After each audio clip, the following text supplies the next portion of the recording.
The iPhone 11 Pro Max is an interesting device. Now, I have spent the last 30 days getting myself acquainted with iOS, what Apple has to offer with this new device.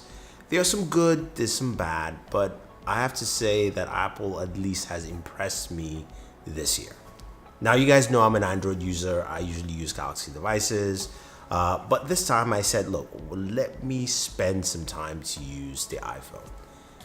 First off the bat, it still feels like an iPhone. I'm not the biggest iOS fan, and I think iOS still has a long way to go, at least for me.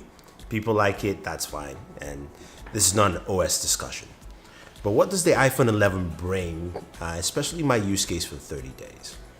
Now, the one thing I'll say off the bat that I really like is the battery life.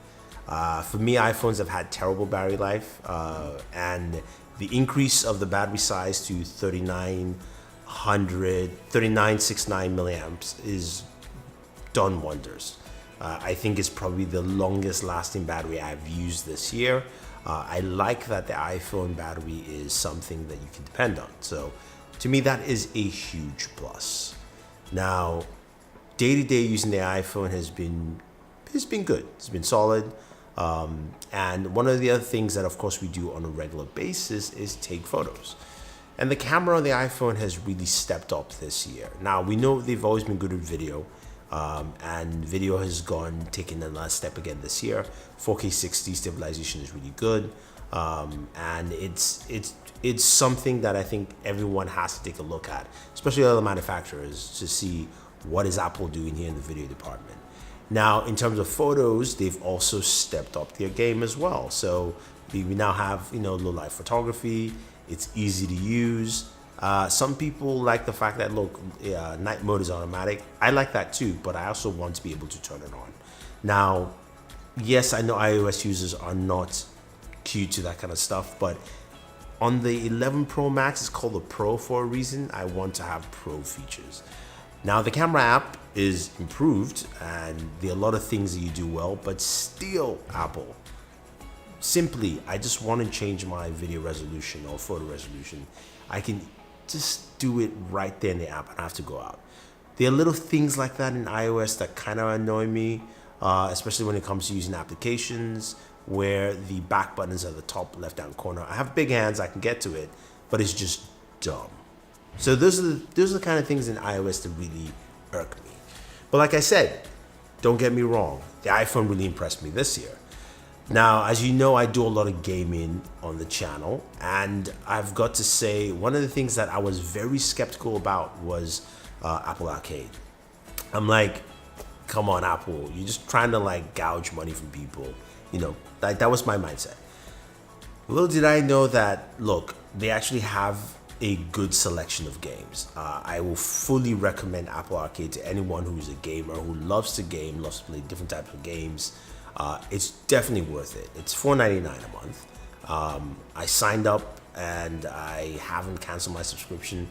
I had the opportunity to, but I didn't do it because Apple has filled Apple Arcade with a lot of very good games, just to name a few here for you. Now, besides the big stellar stuff, we'll talk about, hardcore gaming on mobile phones in a second. But you've got things like Cat Quest 2. Yes, if you like cats, but if you like also adventure style games, it's a really good game. There's Punch Planet, which is kind of like a fighting game. You do have Towaga, which is a really cool game that uses light and dual joysticks there. You've also got a game called Stella, which is kind of like an adventure game. Very creepy, dark motif. What you notice here is the different graphical styles, again, pushing on the iPhone with that, A13 processor. And also like Ballistic Baseball. Again, different games that fit different types of people. And of course, you can still play your hardcore games like, Fortnite, Call of Duty Mobile, which run really well on the iPhone 11 Pro Max. I've played Call of Duty Mobile quite a bit, and you probably noticed a Razer case on this device. Now, the reason this case is here is because Razer has a case that does a lot of cooling on your device, and I have to say it is necessary if you game on the iPhone. The iPhone tends to run very hot, always has. Apple has no special cooling like other Android manufacturers do. It's just something they just don't do. So the iPhone runs really hot. You get temperatures up to like 102 degrees or so. With the Razr case, the way it's built, it's got some special cooling pads and things like that. I've noticed it drops at least the temperatures down by 6 degrees. So if you're running 102, it goes down to like 96, then you're in par with everybody else. I like that. That's why I like using this case. Granted, the case is a bit bulkier than my regular standards, but I do like what the case brings, to the table. Now, in terms of other aspects of things that you can do with the iPhone that I've tried to use over the last 30 days, Siri was one of them. I stopped. It's just, again, something they need to improve. But the hardware itself has been really good. You've got wireless charging, you've got fast charging now at 18 watts. You can also use a 30-watt charger to get a faster charging rate as well. So that's something to take note. There are many chargers, there are Anchor chargers. I'll put a list for you guys down below to allow you get a faster charger without actually spending a lot of money on, one of the Apple chargers out there. There's also a protective screen protector from Spigen, which I do like. I know I mentioned a couple of things, but these are just the things I used on the iPhone here. It's super easy to use. Danny Wingate had a video about it, and I'll have a link for you guys down below to check it out. It's cheap, it's effective, and trust me, if you buy a device like this, it's definitely worth it. Now, in terms of the colors, I do like, that midnight green. I think Apple's done a really good job with their color schemes this year. No, I'm glad they've gone away from the, gold every year or a different type of gold. I like to see stuff like this. I want to see a design change. I think the iPhone line is getting stale. I'm not a big fan of the design in general. I don't like this, fidget spinner design for the camera layout. And I think it was just more of a logistic thing because they have the molds, it's cheaper. That's how I look at things from Apple anyway.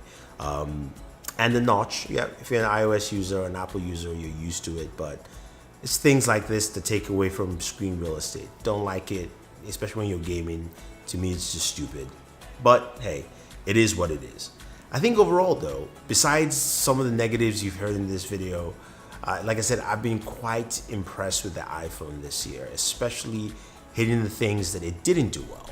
When I said covering battery life and having probably the best battery life this year for any smartphone, at least with that battery size.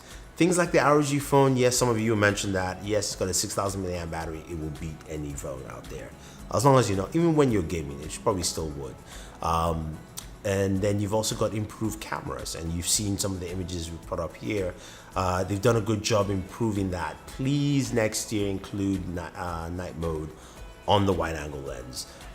But overall, the camera's been really good. The video is really solid on here. And I think Apple has taken the right approach on these aspects here. I would like to see more additives to a device like this. It's priced at $1,000 or $1,000 plus.